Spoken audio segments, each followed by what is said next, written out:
Let's bring into the conversation Democratic Mayor of Chicago, Brandon Johnson, to respond to what you heard right there. Mayor Johnson, thanks for your time this morning. We appreciate it. I don't have to tell you about the generations-old problem of gun violence on the streets of Chicago. You are making some headway there just in the last couple of years. But what is your response to President Trump as he floats the idea of sending the National Guard into Chicago? Well, good morning. First of all, a military occupation of the city of Chicago would not only be illegal, but unconstitutional and costly. The city of Chicago is not requesting that federal troops come and occupy our city. In fact, I have not heard any mayor across this country call for American troops to come and occupy our cities. Look, we're working hard every single day to drive violence down in the city of Chicago. Since I've been in office, there's been a precipitous decline in violent crime in every single category. Just this year alone, we have a 32% reduction in homicides, almost 40% reduction in shootings and shooting victims. Robberies are down nearly 35%. Carjackings are down nearly 50%. We're moving in the right direction because we're making critical investments. If this president was actually serious about driving violence down in the city of Chicago and American cities across this country, he would work with mayors to make sure that we have the necessary investments to continue to do the work that we have been doing. Well, you've led me to my next question, Mr. Mayor, which is, if not for these troops coming into Chicago, what would a productive relationship with the Trump administration look like? If they were serious about fighting crime in the streets of Chicago, what could they offer you that would be helpful? Yeah, it's an excellent question. First of all, he could start by restoring the over $800 million that was taken away from violence prevention efforts back in April. Look, when I first became mayor of the city of Chicago, I made multiple requests to the previous administration to invest in violence prevention. That request remains. But these are also requests that I know that are being made in Baltimore by Brandon Scott, who's doing an incredible job. Barbara Lee in Oakland, who's doing an amazing job. Karen Bass in Los Angeles. Many mayors across this country. Randall Woodfin in Birmingham, Alabama. You are seeing declines that we have not seen in a generation. In fact, just the month of April this year, 2025, it was the safest April since 1962. Our work is working. This president and the federal government has a responsibility to ensure that cities have the resources that they need in order to continue to drive violence down across this country. And what programs would you want funded? What specifically do you consider to be violence prevention programs? $800 million be used for? Yeah, that's a great question. So we have been working with community violence intervention workers, or CVI. These are community-led organizations that are spending time on the ground in the neighborhoods, working to squash conflict, to prevent retaliation from occurring. Look, I live on the west side of Chicago. It's the Austin neighborhood, one of the most dynamic communities in the entire city, but it has been mired in disinvestment. I'm likely the first mayor in the history of Chicago to wake up in one of the most difficult, challenging communities. And that's why not only are we investing in CVI, or our community violence intervention workers, we're also investing in youth employment. This summer alone, we hired 31,119 young people. And in the neighborhoods where youth employment was the highest, we saw the most significant decline in violence. He also can help support mental and behavioral health care services. I've reopened the 3 mental health clinics. We've expanded mental health crises workers all over the city so that when mental health crises occurs, a police officer doesn't have to show up to that scene. But we have a trained professional to be able to address these crises. The other thing that he can help us with is the federal government can help us with. I've revamped the entire Detectives Bureau within the city of Chicago, and now we have a clearance rate almost 77%. One of the deterrents of crime is to actually solve it, to bring closure, to bring justice. These are just a few examples that I know mayors across the country are calling for. This president and the federal government has literally declared war on poor people. I remember a time when presidents declared war on poverty. The federal government has a moral responsibility to do unto the least of these. And that's what we're doing in the city of Chicago. So let me ask you, Mr. Mayor, those all sound like great programs. I'm curious, would you also like to get federal funding to help put 5,000 more cops on the street in Chicago? Would that help drive down crime? Well, look, policing by itself is not the full strategy. No, I understand that. You've talked about the other things you want, and I said those are good and important programs, but I'm asking also, would 5,000 more police officers on the street in Chicago be helpful to go along with all of those social programs that a lot of cities are engaging in and having success with? Well, look, here's the best way I can put it, Joe, is that in the 90s when I was in high school, we had 3,000 more police officers and we had 900 people being murdered every single year in Chicago. It's just not policing alone. Of course, we want more detectives. I know it's not policing alone, but I know it's not policing alone. You've told me everything else you want. I'm curious, and this does come down to an ideological difference between people. Do you believe that the streets of Chicago would be safer if there were more uniformed police officers on the streets of Chicago? I believe the city of Chicago and cities across America would be safer if we actually had, affordable housing.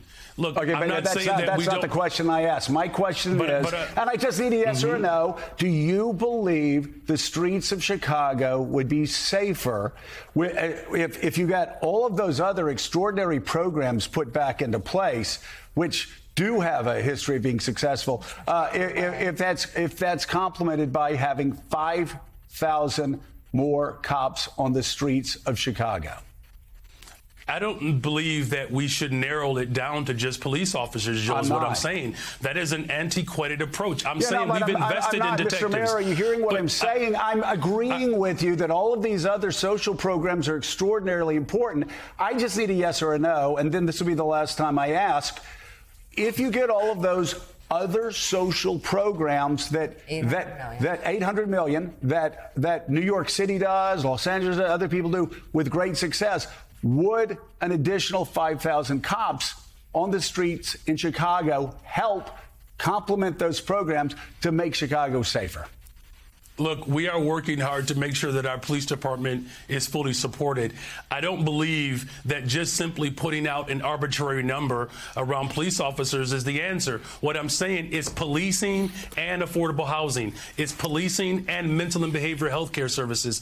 It's policing and youth employment. It's a full package. Of course, we want to make sure that our police department is fully supported. That's why I've invested in our Detectives Bureau, because what we have seen in the city of Chicago, when we solve crime, it acts and serves as a deterrent. It's policing and all of the other efforts that we're doing. Here's the last thing that I'll say to that.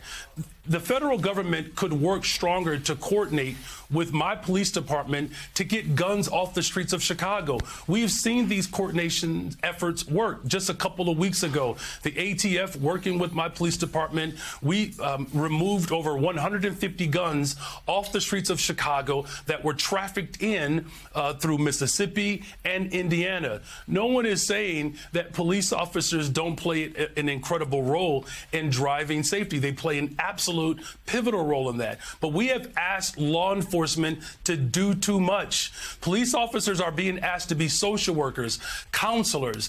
What I'm simply saying is, if we're going to build safe and affordable cities across America, the one thing that safe communities all have in common, they invest in people. We have a poverty issue in the city of Chicago and cities across America. Police officers alone will not put food on the table. Police officers alone will not guarantee a high quality education. Police officers alone won't drive down unemployment. We need all of it. The President of the United States of America and the federal government could restore Medicaid. They could restore SNAP. They could stop defunding our public education system. Here's the most important point here.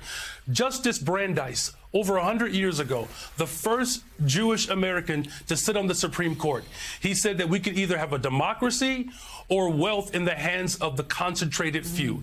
He said, but we cannot have both. We are fighting for our democracy and our humanity right now. This president's nescience of the Constitution will leave irrevocable harm on posterity. That's why, as mayor of the city of Chicago, we are standing up to tyranny, and American cities across this country are doing the same.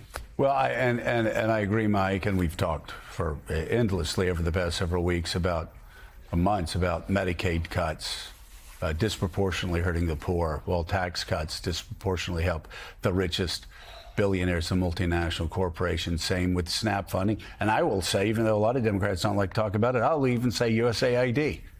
We need to help the poorest of God's creatures overseas as well. So I agree with that. And I also agree, police by themselves aren't the answer. But you look at all of the great social programs that the mayor was talking about and a strengthened police force, I think most Americans would agree combined, that would make a big difference. Yes, it would. And you know, Mr. Mayor, in what you were just talking about, Chicago is unlike, it's just like a lot of other American cities, big American cities especially. If you pull the string on crime, especially juvenile crime, you'll find that string will lead you to fractured family structures.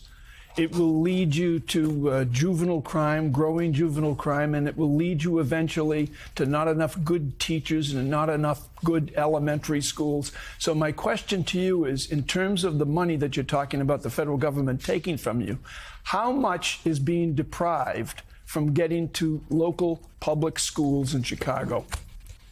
Yeah, that's an excellent question. And as a former public school teacher here in Chicago, I can tell you, our school district is a microcosm of the larger challenges that we have system-wide.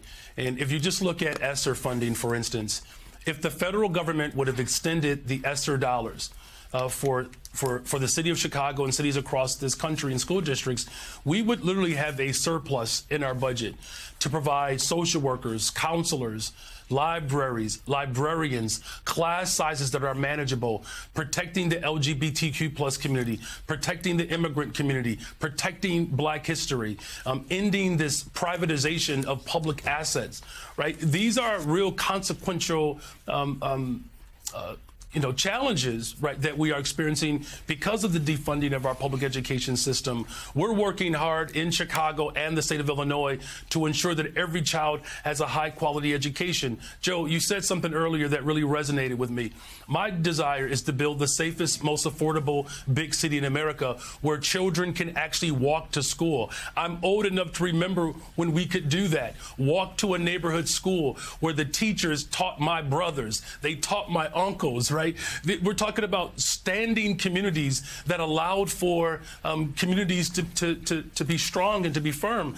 And that's what we're building in Chicago. And you're absolutely right. Cutting those critical resources to poor people across America is unconscionable. It is one of the most iniquitous forms of governance that I've seen. As I said before, Matthew 25:40, when you do unto the least of these, you do it unto Jesus. And that's the conviction that I lead by. And unfortunately, our federal government has lost its way in terms of its responsibility to working people. Mr. Mayor, Gene Robinson is with us and has the next question. Gene. Mr. Mayor, I just want to step back and look at the big picture for a second. Chicago, a great American city, whose population in recent decades declined a bit. I believe it may have ticked up again recently, but Chicago has such a glorious past. What's your vision for Chicago's future? You want to make the streets safer. You want to make the schools better. But what is the future for Chicago and Chicagoland is going forward? Yeah, we're the soul of America. The most diverse economy in the entire country. Not one industry comprises of more than 20% of our GDP. The world's fresh water is in our front yard between the Great Lakes and the St. Lawrence River. And as I said before, a safe and affordable big city. What good does it do to have a city where people feel safe but we can't afford to live in it? There are parts of this country where the average price of a home is over $1 million. In the city of Chicago, you could still afford to purchase a home. Rent in some parts of the city, of the country rather, over $4,500 for rent. In Chicago, we're roughly $1,200, and we're working to lower that. By the end of my first term, Eugene, we'll have built over 10,000 affordable units. And as I said before, you're seeing a precipitous decline in violence, 32% reduction in homicides, almost 40% reduction in shootings and shooting victims. My vision for Chicago is pretty straightforward. is to build the safest, most affordable big city in America. Our population grew last year for the first time in over a decade. We are seeing unprecedented levels of investments. Over $20 billion of new investments just since I've taken office. We're talking about thousands of construction jobs. The city of Chicago is a dynamic city. As you know, this is the city that said keep hope alive with Reverend Jesse Jackson. It's the city that said yes we can with President Barack Obama. We are a strong labor town, a city that was established by a black Haitian immigrant and a Potawatomi woman that established a trade post at the bank of the river. And now the world can revel in all of the glory that the city of Chicago has to offer. So safe and affordable. All right, Democratic Mayor of Chicago, Brandon Johnson, thank you as always sir. for being You're with welcome. us. Greatly appreciate it. Now,